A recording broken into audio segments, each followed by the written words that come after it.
Good afternoon and welcome to Content Chat. This is the second edition of our special summer shorts. So let's dive right in. Today's tip is around content governance. And here's the deal. The number one question I get asked about content governance is, hey, Erica, isn't content governance just for big companies, like an enterprise company with a huge content team? And the short answer is nope, sure isn't.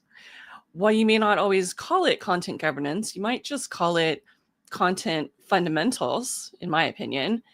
You really still need to have all of those same items in place to guide what you're doing.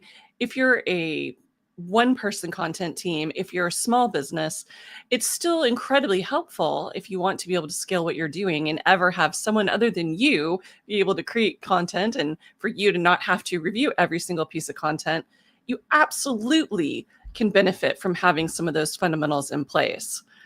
So that's why during my AMA workshop that I just gave, I used myself as a great example. In everything that we do here as part of my marketing consulting and as part of Content Chat, we actually use all sorts of governance items. We have a standardized template that we use for our social media content and for our recap blog posts. We also have a defined brand voice that's part of our style guide. And a few months ago, we actually took those two items and used them to build a chat GPT, personal GPT that we named the Content Chat Recap Pro. And now Alec and I use the Content Chat Recap Pro private GPT to create our recaps of every week's content chat. That's right.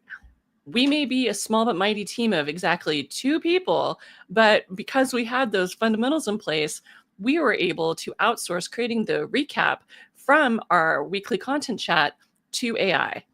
And that's just such a really simple and replicable example of why it's so important to actually take that time to put those content marketing fundamentals in place, even if you are a small team.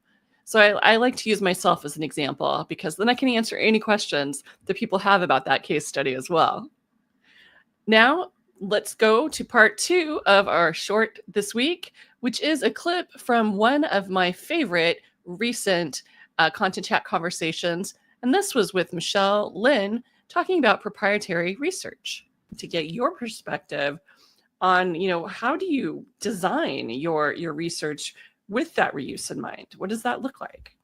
Yeah, so to your point, beginning with the end in mind, I always think about the stories that you can tell. So again, like I always talk about like data, like a data inventory when you just have all this really boring data.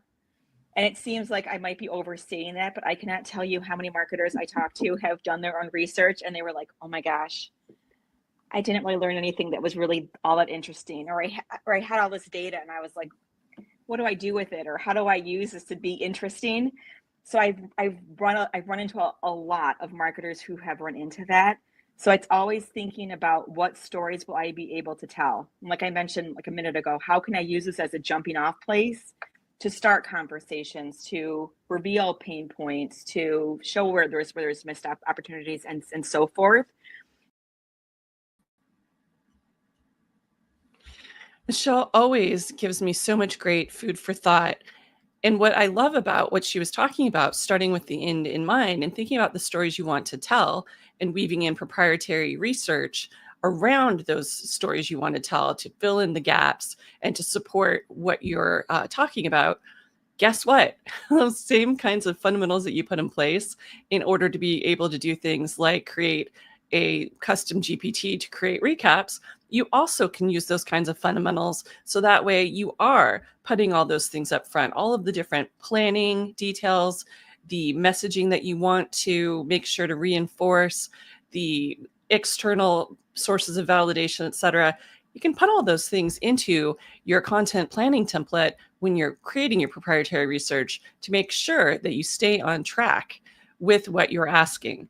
And as a bonus tip, I like to take those documents, put them into my custom GPT that has my brand voice and style guide, and ask it, how aligned is this with the brand? And how good of a job did I do in making sure that these questions I'm asking are going to enable me to tell the stories that I want to tell and be a valuable part of my content? And then I asked the GPT to give me a grade. It's really cool to actually do that, because then you can ask the GPT to act kind of as a personal coach and give you some ideas for ways that you can sharpen what you're doing. And that to me is really incredibly valuable. And one more reason why it's important to take that time and create all of those fundamental documentation and tools, even if you're just that one person content team. All right. Wanted to keep this short and sweet. So that is our content chat short for this week. See you next week. Bye.